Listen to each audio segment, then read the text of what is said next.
But you should look at Buffon, who's 107, and he's still playing at the top level. That's Buffon though. Buffon's a legend.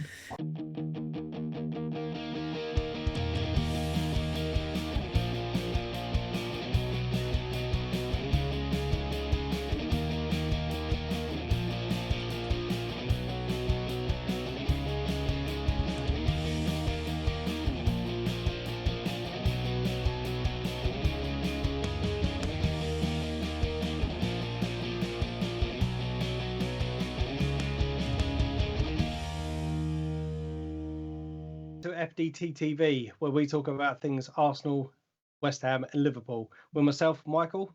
I'm Ian. And I'm Phil. And this is this week's podcast. Welcome, guys, to another episode. Week 23, or episode 23, I believe. Yeah, it's number 23 now. Wow. We're getting old hat at this. Yeah, we are. We are coming up to our 1-year birthday, I believe, very soon, in the beginning of October, I believe. Yeah. Possibly, maybe sometime very soon. So make sure you tune in for a special birthday episode for that. Boys. Week 1. The football's back. Yeah. The football is back. I wish it wasn't. Brilliant games this weekend. There was some good, some bad. Nice, tenuous link. Something like that. Into the first subject that we are going to talk about. One good, one bad from the weekend. I'm sure, Ian, you'll probably come up with quite a few bad. I've narrowed it down because this is one good, one bad. So I've only got one. Okay. I could have had many. Do you want to start us off? Yeah, all right, I will. I'll go with one bad. Ryan Frederick's 2-footed challenge. Should have got a red card. VAR looked at it, it was fine. The referee looked at it in plain view and it was fine. When they showed the replay, it was quite definitely a 2-footed challenge. So that is my one bad. Do you want my one good? Yeah, I don't know, do we? Well, I had to think long and hard about this because originally I was going to go with the fact that we didn't get absolutely obliterated as being a good. But actually, it was Declan Rice's 100th appearance in a West Ham shirt. Okay. So I'm using that as a one good because he's still a very young lad, and the fact that he's made 100 appearances now, he's fantastic. Just hopefully we can keep him out of Chelsea's mitts. That's what I was just about to say, but obviously we can come on to that in more specific detail later. I think that's probably wise. Do you think the signs are promising that you will keep hold of him? No. You don't? No, not at Really? all. Not at all. That's terrible. It's, All right, I don't have any. We'll keep that faith. for later on in the podcast.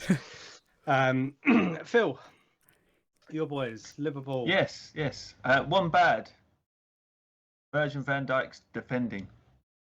I was Don't know where terrible. it was. It was terrible. It was terrible. I've got to say, it kind of gave me a bit of confidence coming to you guys in a couple of weeks. If you can make sure he plays like that for then, that'd be fantastic. No, thank you. No, thank you. And one good is the one man, Mo Salah. Just himself is incredible. His stats from the weekend are amazing. I thought he played extremely well, back to his best self. So looking forward to the season with on form Mo firing away, scoring brilliant goals. Brilliant goals. He scored 2 penalties. Yeah, but his third goal was pretty cool. His second goal. Second goal, but yeah, the one you don't talk about. Okay. Yeah, But yeah, I got to be honest, mate. As I said, I was happy to see you guys struggling against a newly promoted team, but also at the same point, I think Leeds potentially are one to contend with this year. They look pretty good. they look like they can fight and Yes. actually give a problem to most teams. I think Yeah. Bielsa's got him well drilled, isn't he?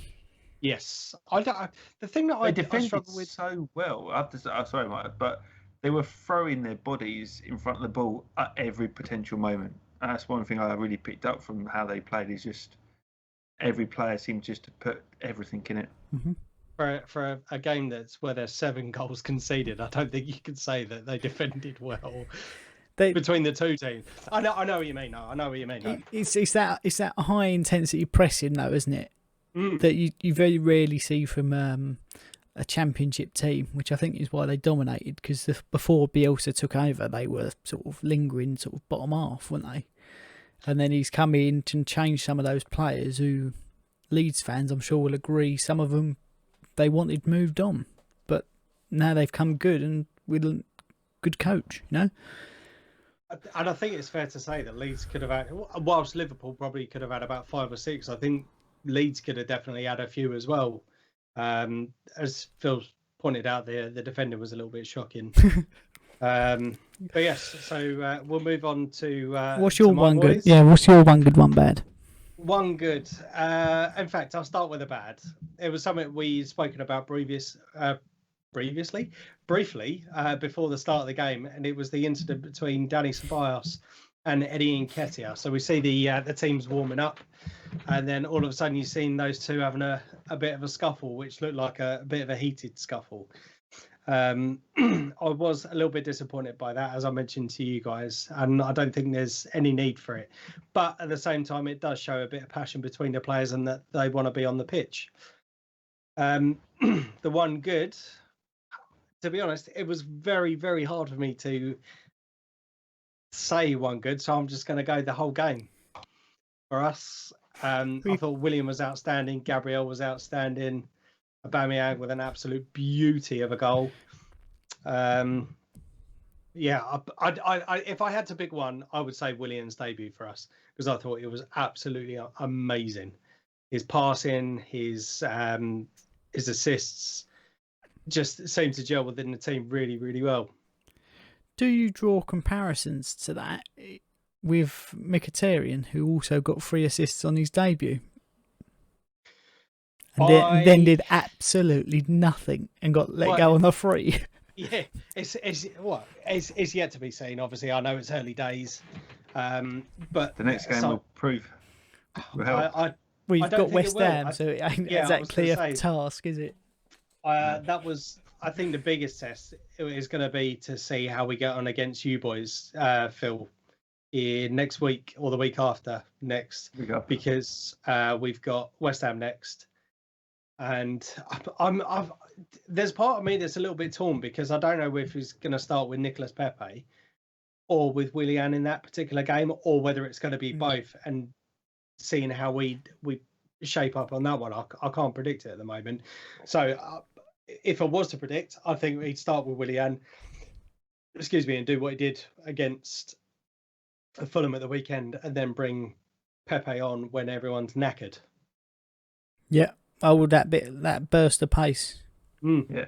And he's skillful as well, and he's taught Van Dijk a new one a couple of times already. So, I'm looking forward to that one. Very good. I was going to say, I thought your one good might have been Spurs losing. Well, no, it's out of your game, isn't it? Yeah. That is definitely great to hear. And funny to see Jose Mourinho's comments afterwards. Excuse me. I didn't see his comments. I turned off by that point. But they got out and said that they weren't ready for the season and were unfit and didn't have the right attitude. And he was saying that half his players had coronavirus, but yet there was nothing. There was nothing that was released in the press about it. Do you know what? I love Jose and his media interviews. They're fantastic. I can't think of anything better. I think he's great, and yeah, he did. He come out and called him lazy, and it was absolutely brilliant. He did also mention that he's happy that They said, "Oh, how do you address that?" And he said, "I'd like to keep that to myself, and I'm so thankful that there's no Amazon or anything anymore, so he can absolutely tear the players a new one." Do you reckon that he had to curtail what he was saying to him at certain points and what he did say, or do you reckon he just went for it and made them cut it out? I don't know. I think he would definitely been more aware of it.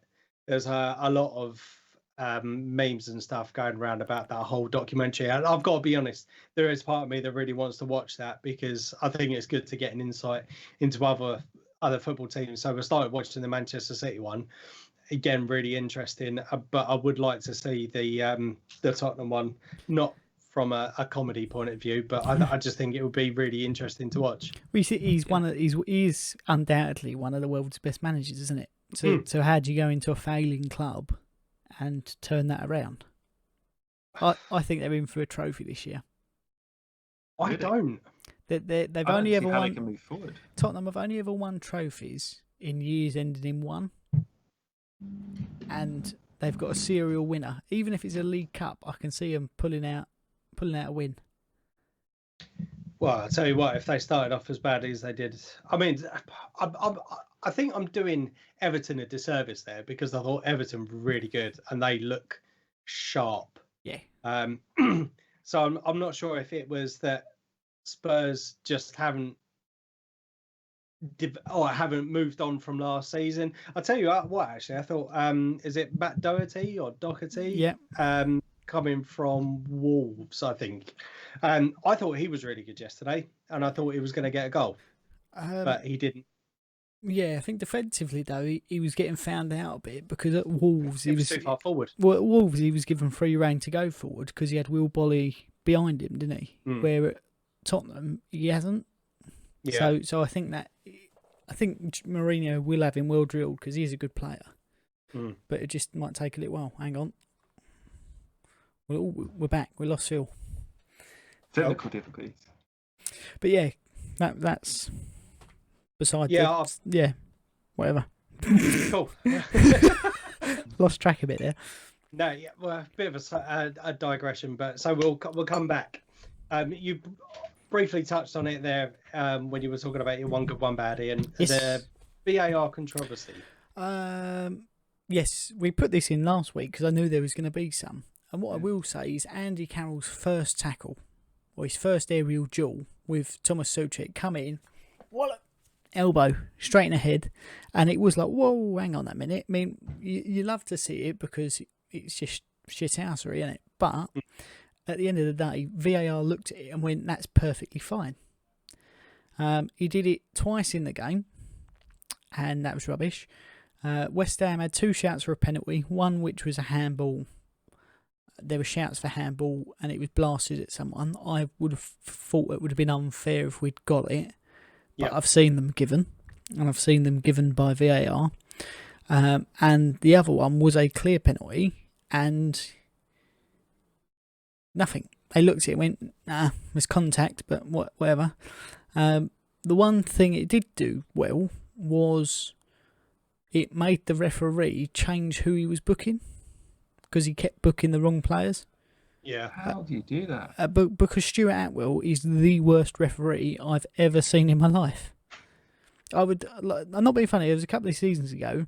We said Mike Dean is horrendous and he's favouritism, but actually, I'd actually rate him as the best referee we've got, and I'd quite happily have him referee every game. He is a bit of a character and he does like a bit of centre of attention and whatnot, but when it comes down to actually getting things right, he's on the ball. And he's not kissing it like that other ref. Yes, I did say that. Apparently, that's a breach of COVID rules or something. Yeah, they've got lots of different balls having to clean them every time they go off the pitch. And yet he comes on and kisses it. What are you on about? Yeah, I did say that. That was a little bit naughty. But yeah, is this the red card that got descended to yellow? No. Did you guys see that? I did. Yeah, no, I did see that. I thought that was fair. Yeah, no, I think there was a couple of good things in it. I mean, in the Palace game, there was a couple of uses of the monitor, wasn't there? Yeah. And that added on 8 minutes of extra time. And I think that's all going to be well and good until such point where someone scores against Manchester United in like the 115th minute, and then it all kicks off. And then they'll go, oh, we're not using them anymore because it takes too long. There'll be 117 minutes when it comes to Man United played, won't there? Well, and it was only booked in for 3 minutes additional time. Yeah, I mean, but and I'm saying this about looking at it from a West Ham perspective. Ryan Fredericks should have walked.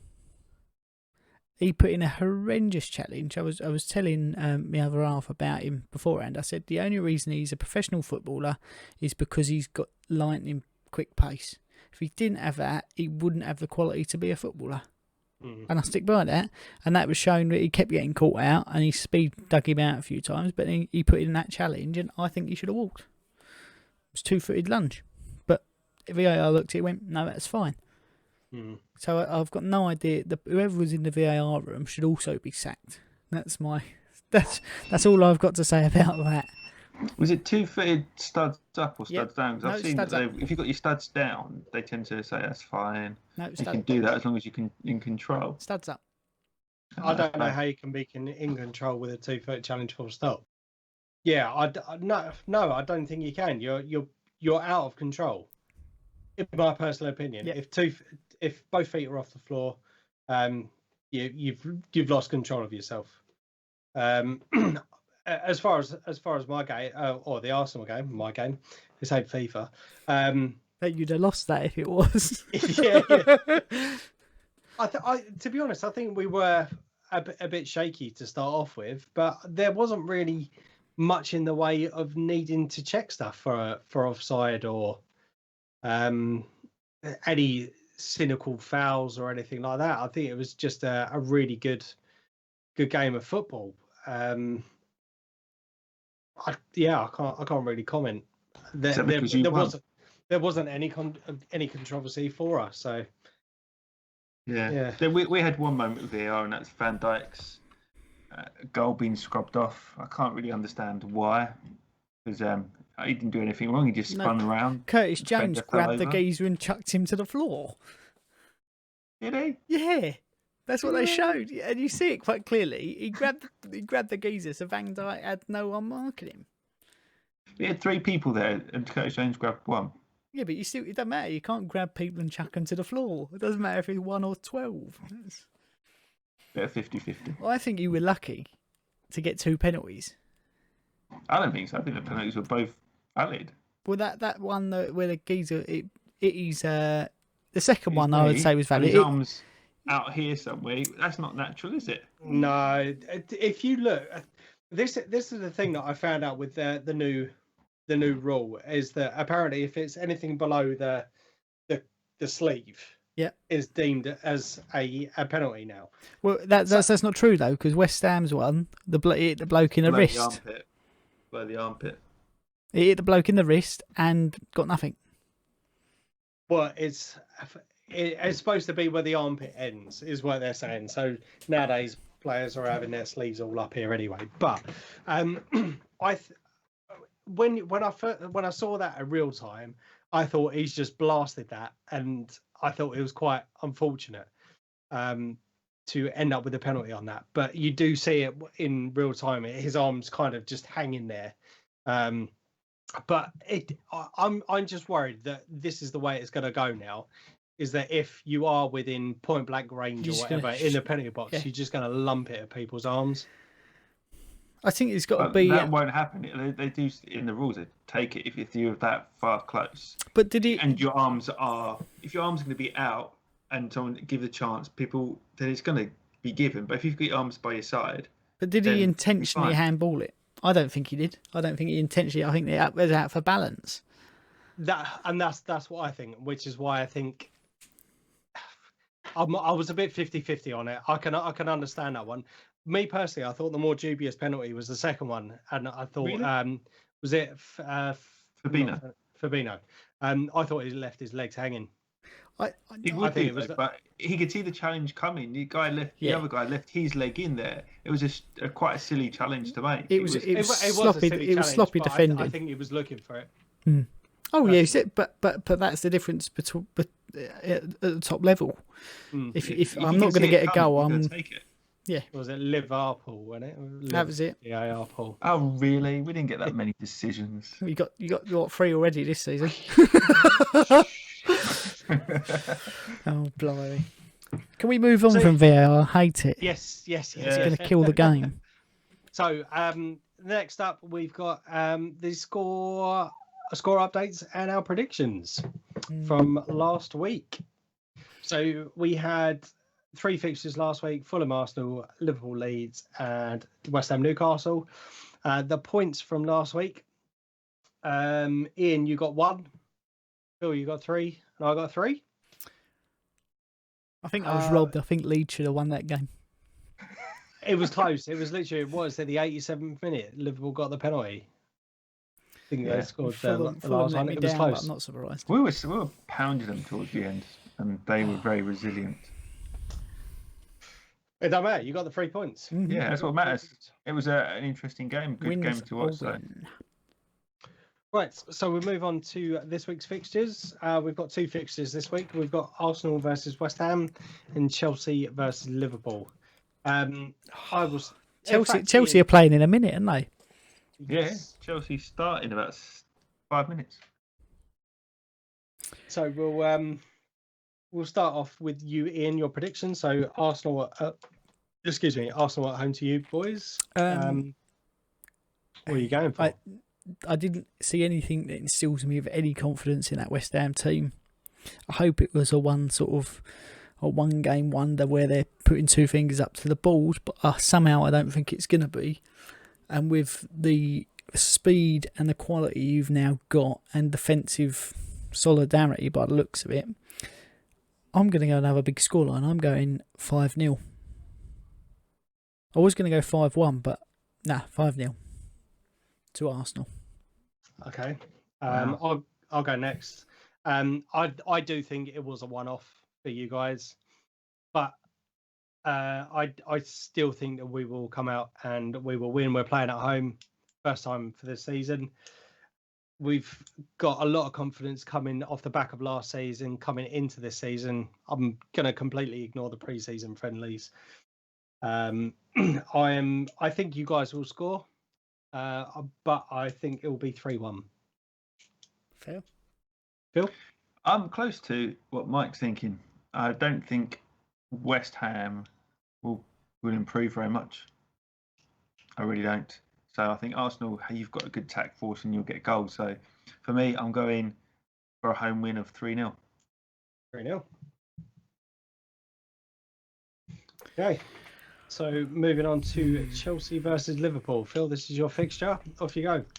I know this is what I'm worried about because I would like to make the prediction after watching Chelsea, but we can't. So that's life. After last week, I think definitely there's going to be some improvements made. I think Klopp will put Fabinho starting. I think that made a big difference in the game, bringing on Fabinho and have him as a sort of a holding midfielder. He really did well at the end of last season, absorbing, dictating the game for a little bit. So if we play like that and go down that route, I think we will do well. I know it's away to Chelsea, but the last few years we've gone to Stamford Bridge and won. So I'm happy to do that. But then this is Chelsea. They've spent 250 million. New players. They'll be ready to go. They've got potential. So I'm still thinking goals in this one, but I'm going 2-3 to Liverpool. Ian? It's, as Phil said, we haven't seen what Chelsea are going to do. In pre-season, they weren't pulling up trees, but they've had a couple of injuries as well, haven't they? So Liverpool weren't at their best. I'm going to go 2-2 for that. I think there's going to be goals in it again. But I think some of the Liverpool frauties will come good. But I still think Chelsea have got enough speed and whatnot about them to nick a couple. Dribble at least 6 times past Van Dijk. At least. I'm basing this purely on gut feeling. As soon as I saw the fixture, the result come into my head. I'm going to go for 2-1 to Chelsea. Now, I know, as we've just said, we are recording this just as the Chelsea game's about to kick off, so I'm interested to see how Chelsea play. But I'm going purely based on the signings. I think Chelsea have got a point to prove this year with the money that they have spent. Frank Lampard's definitely got a point to prove. So with my pre-season prediction of Chelsea winning the league, I am going to back Chelsea. I'm going to go for a 2-1 win to Chelsea. Fair. Yes. In fairness, It'll happen, but fair points. The players that Chelsea have brought in, especially being as how young some of them are, I'm not looking forward to listening to my old man bleat on about it all season, about how good they're doing and this, that and the other, because I think they're on for a blinder of a season. They've got the potential there, haven't they? Mm. But it just depends on their defence and their keeper yet, because they haven't replaced them yet, and they struggled last season with that. Well, Their defence make mistakes. De Gea wasn't good till about the third season he was at Man United, was he? But then he's come back down from that peak. Yeah, but he had, 5 good seasons, 6 good seasons? So yeah, he saved them a lot of points, but this is Kepa. He's this is £75 million for a goalkeeper, Yeah, but or that- 80 million, whatever they pay. that's what everyone was saying about De Gea, though. That's the bit I don't get. Is you can't chuck it away straight away, especially since it was so much money. I think he's got a chip on his shoulder a little bit, but if he listens and trains well and is coachable, he potentially got a hell of a player. Because he's still young, isn't he? Like 23. So for a goalkeeper, that's very, very young. Googling now. He's calling you out on your BS, mate. I'm sure he's young. 25. Well, 25. All right, I was 2 years out. But you look at Buffon, who's 107, and he's still playing at the top level. That's Buffon, though. Buffon's a legend. Yeah, but goalkeepers do go longer, don't they? So he has got some immaturities about him, as you would expect a 25-year-old bloke to have, especially that's earning a ridiculous amount of money. Well, you look at us when we were 25. I know that seems like centuries ago for me and you, Phil. Yeah. Ian, it's not that long ago. It's last week. Yeah. We we were very immature at that age, and if you've got that sort of stature about you, and I don't mean height, I mean you put at 25 you put 100 grand a week in your pocket. Untouchable, isn't it, really? Yeah. Do whatever you like, whenever you like. No one can tell you different. Well, I think he very much proved that as well in the But I'm not coming off. Yeah, I'm not going anywhere. No, I'm fine. I'm not doing it. I don't need you to tell me what to do.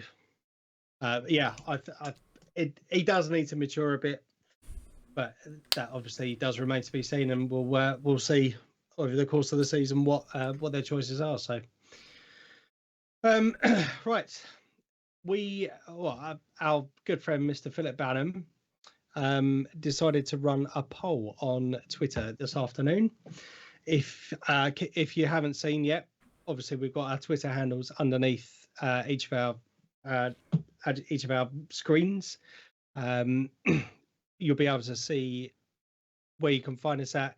We'll be uploading football content onto the Twitter things, and obviously, as just mentioned, Phil run a poll today to ask you guys what you thought the best goal of the weekend was.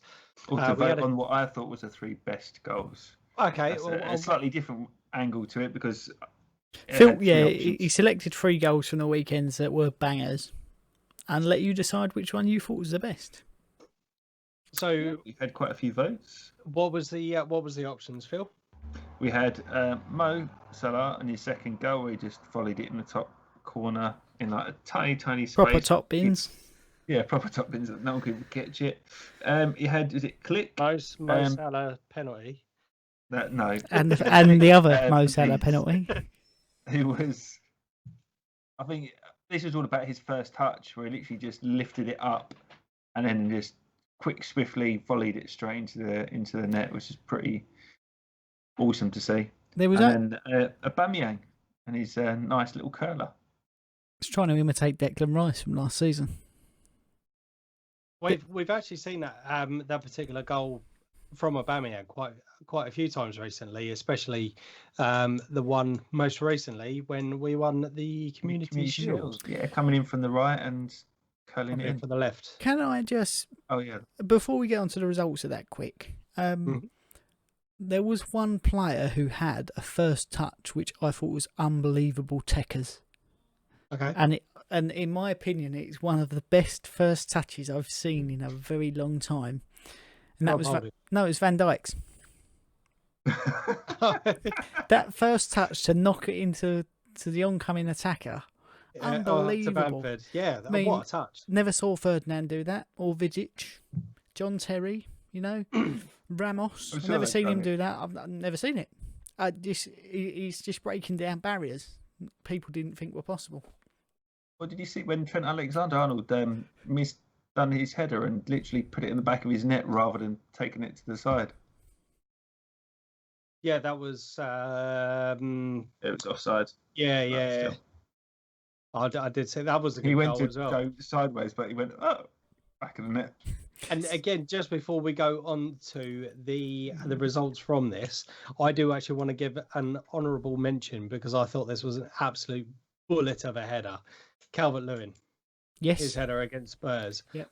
Fantastic cross, and my God, did he leap like a salmon? Yeah, he did. And smashed it into the net. That would have been my other choice for a goal of the weekend. I think Van Dijk did that as well with his header. He it smashed wasn't the it same. down. No. The keeper actually got it, but he couldn't keep it behind the line. But Calvert-Lewin did line. shout "Avit" as he did it, didn't he? Avit! I honestly think that Calvert-Lewin's header was Definitely much an honourable better. mention, yeah. So There's only 4 games. There wasn't that much to choose from, was there? There's some mediocre goals, but nothing absolutely worldy, really. apart from Aubameyang. Callum Wilson's. Yes. I thought he was really good, actually. I think. He did a good result, but I don't think they were Come on, outstanding. who won? I want to know who won.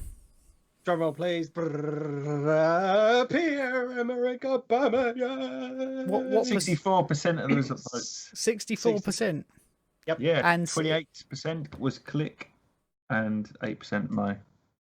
As I said to you on Twitter, mate, I do think his goal was better, but I think you need to take into consideration everything that happened. I think there was like 11 or 12 passes for Aubameyang's goal, and it was, as I said, it was pretty much identical Good team goal.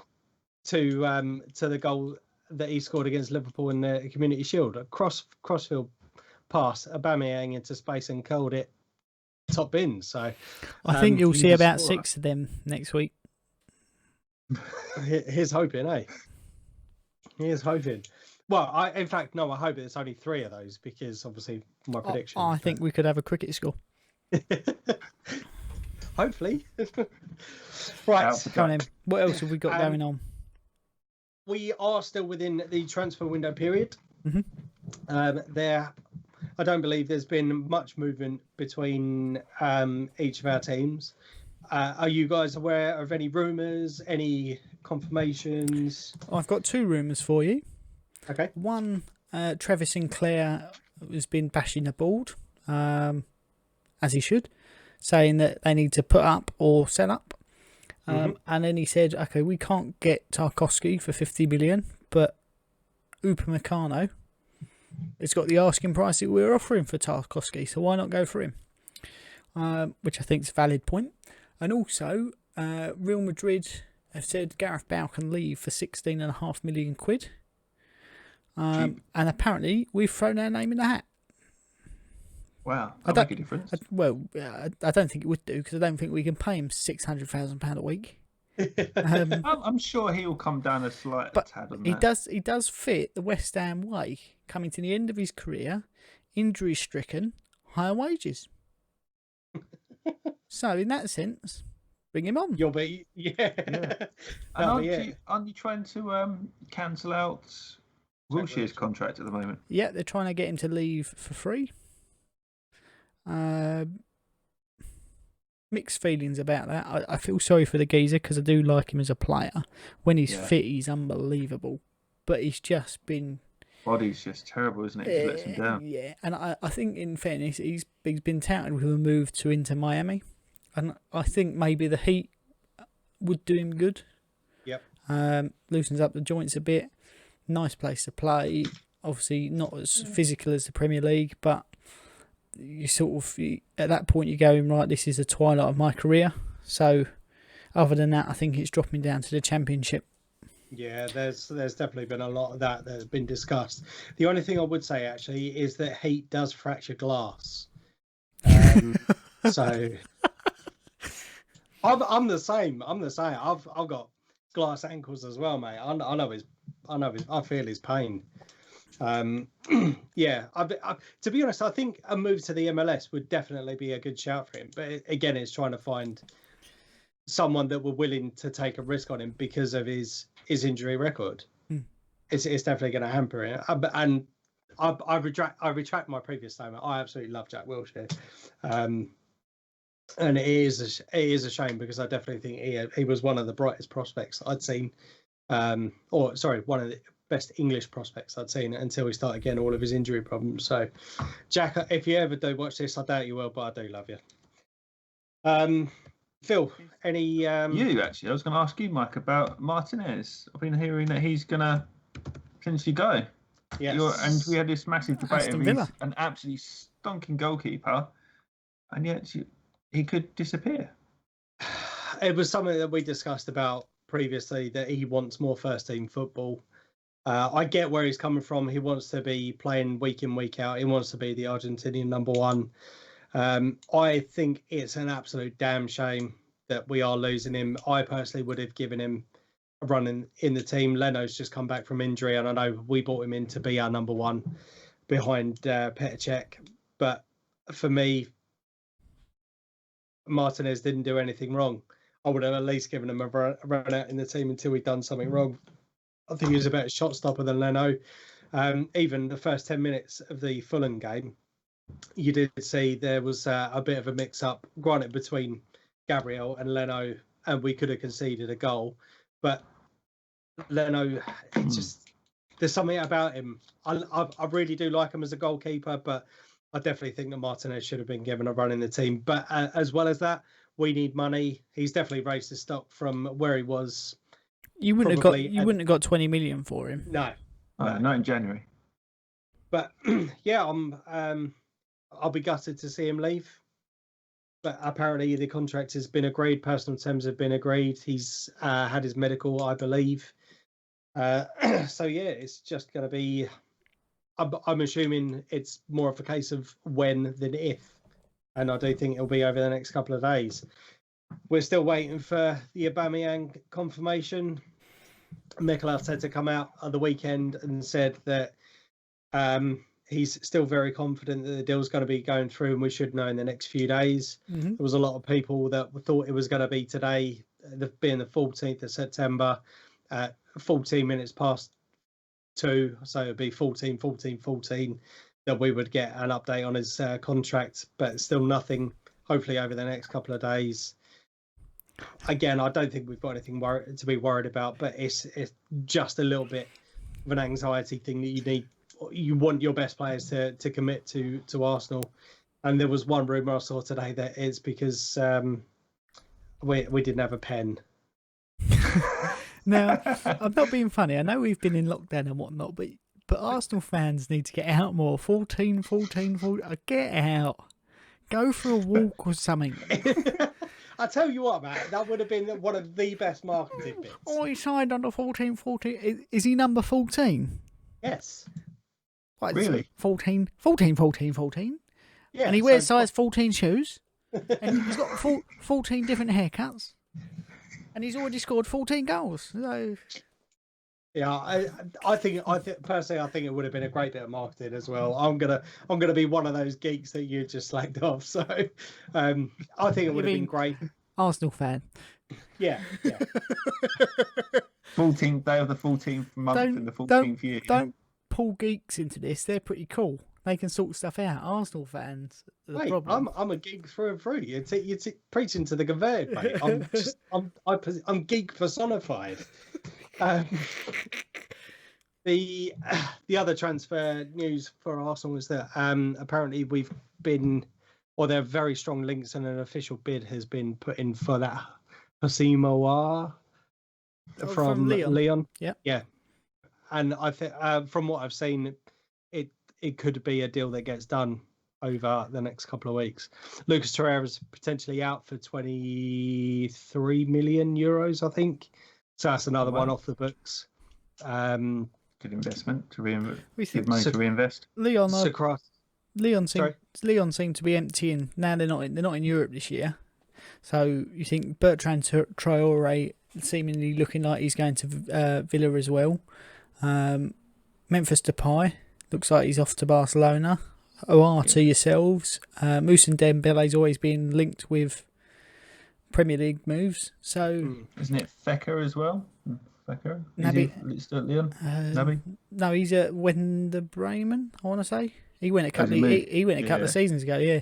But it seems to be having a clear out. But that a young French player, does look mustard. So very good. And seemingly he's apparently got a better attitude than Guendouzi.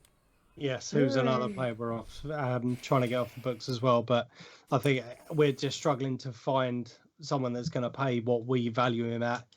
That one I could probably see going right down to the end of the transfer market, and we then may take a cut price for him. But I can't see us getting rid of him. Could you not see him going out on loan? Go out and take, for example, you go, right, someone scarpers all his wages and £5 million, and then you've always, if he does fantastically, his price will go up again. If he does badly, then we're stuck with him anyway. Yeah, I mean, it's a possibility. I just don't know with him. We've also got the likes of Callum Chambers and a few others, but I think there's going to be more. There'll be more ins and confirmations first before we do see any more outs. Fair enough. What about Phil? You got anything? One chap, Jeremy Doku, Belgium international. Looking at him, the rumours around him coming in to be the next Mane. He's a very youthful, very attacking, and they call him in the Belgian Wonder Kid. So see what happens. Didn't with that one? He make an appearance in Star Wars? Dooku. He was quite an old. Dooku was Lord Dooku. I did see a rumour in the Sky Sports transfer paper talk that apparently Salah is keen on a move to Liverpool, to Barcelona. I saw that as well. And Barcelona are keen to sign the player. How would you feel about that? Do you think it's a deal that could possibly happen in the future? Not now. Not this year. I think it's a now. I think and he never. might stay 1 year. As again, anyone who would welcome Barcelona coming knock, but he loves the club that he's at. He's got a passion for Liverpool, and from everything he said, he loves playing here. He loves the fans. It'd be a difficult one. Didn't he say that at Chelsea as well? God knows. I'm sure he did. Very much. I'm not being funny, mate, but money talks. Yeah. Again, it comes down to money. Who's there to replace him? How much do you think you would get for him in this market? 100 million easy. £100 million in this current market. Yeah, if it was a different market, I'd go 150 plus. See, I'd go 80 mil, but with the option for like performance related add-ons, a bit like the Hazard deal, because he went for 150 million in total, didn't he? So I reckon you'd probably see a similar figure for that, but like drawn out over like making 100 appearances and 100 goals and international appearances, maybe some instalments. I could see maybe 120 in total. It is difficult. I think he certainly would have gone if we hadn't had current like sort of financial stuff about. But it depends what we can get in. So there are some players out there you could come in and replace. I even heard today that Mbappe was keen to move away from PSG, so he'll be a great replacement. You're going to go Liverpool though. Nah. You're surprised there's been links to him before. You won't pay 250 mil for him. Mate, we had links with with Cristiano Ronaldo. Apparently he was this close to signing. And Messi. Scouted both of them and Ibrahimovic, but Ibrahimovic does not do trials. But this you is got that close to signing. You wanted to sign Suarez, didn't you? Well, mate, I know for a fact that apparently, according that from the horse's mouth, apparently we were this close to signing Ronaldo. This close, according to Ronaldo. Which horse? Ronaldo. That makes sense. Yeah, a bit more handsome than the horse. But it can happen. You never know. These things happen. I couldn't see personally. I think it's obvious at the moment, the fact that you've not spent any money, that you wouldn't be able to afford someone like Mbappe. And I'm not trying to say this to be disrespectful, but if it was the choice of going to London, Liverpool, or Manchester, I could only see him going into a Liverpool or a Manchester. We've been to Liverpool, mate. A London or a Manchester, not a Liverpool or a Manchester. What did I say? Liverpool or Manchester. Yeah, no, I said not unless he's going to Everton. New stadium.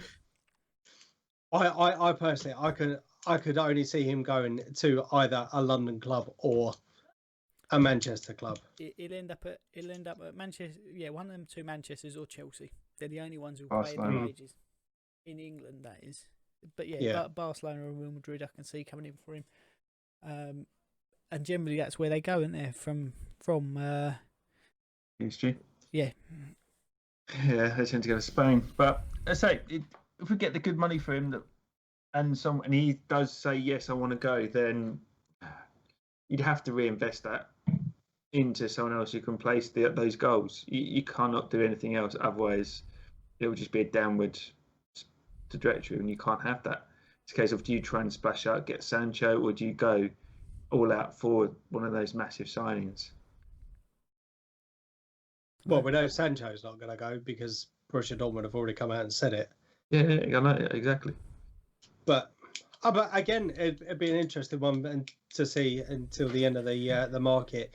I personally don't think that Salah will go this transfer market unless they do come up with a very substantial offer for him.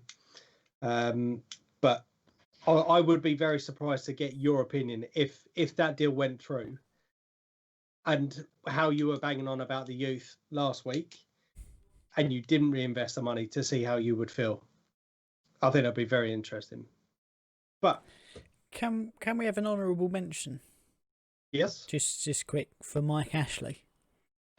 Yes. Who is taking the Premier League and their directors to court for this the takeover. Yeah, so essentially, just a quick recap on what's gone on. Obviously, the Saudi takeover, Mike Ashley said, is dead in the water because the Premier League said they didn't fit their standards tests. But the Premier League also won't say what their standards tests are and why they've rejected the move. They said they didn't reject the move. So he's now taking them to court to say, well, you need to spell out, one, what the test is, and two, why you rejected it. So I think that may cause some resignations to come up pretty soon. I think possibly the reason would be because they weren't getting a big enough cut of it. You heard it here on FDT-TV. Might be speculation now, but that's the way the Premier League seems to work. If you've got the money, you can do what you like. If you haven't, well then. Yeah. But yeah, no, I think good on him. I think there needs to be some change in there because some of their decisions over the last couple of seasons have been horrendous. Questionable. Just look at VAR, for instance. Did they ask the German league, who's had it for a number of years? No, we're going to reinvent the wheel. Well, there was many there was many sports that had it that we could have taken advice from, but we didn't, and we're going to be suffering for it for the next couple of years, I think. So yeah, and we've been there and we've discussed that multiple times. We have. So on that note, thank you very much for watching. I think now is a good time to just double check that you are still watching. We're throwing in this week's hashtag. Phil, give us the word. Hashtag Wonky Donkey. Wonky Donkey. Wonky Donkey. If you are still watching, it's a blast from the past, isn't it? Give us a comment. Hashtag Wonky Donkey. We have potentially got something coming up in a couple of weeks in relation to the hashtag, so stay tuned for those. Make sure you're subscribed so you don't miss out. I was just about to say, a comment, like, and subscribe. Thank you again for watching.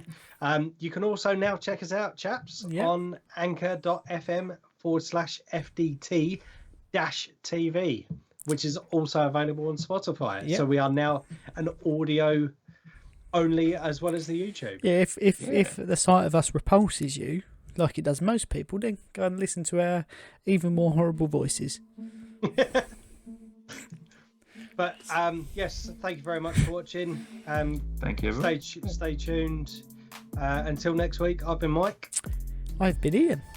And I've been Phil. Thank you very much, everyone. Cheers, guys. Goodbye.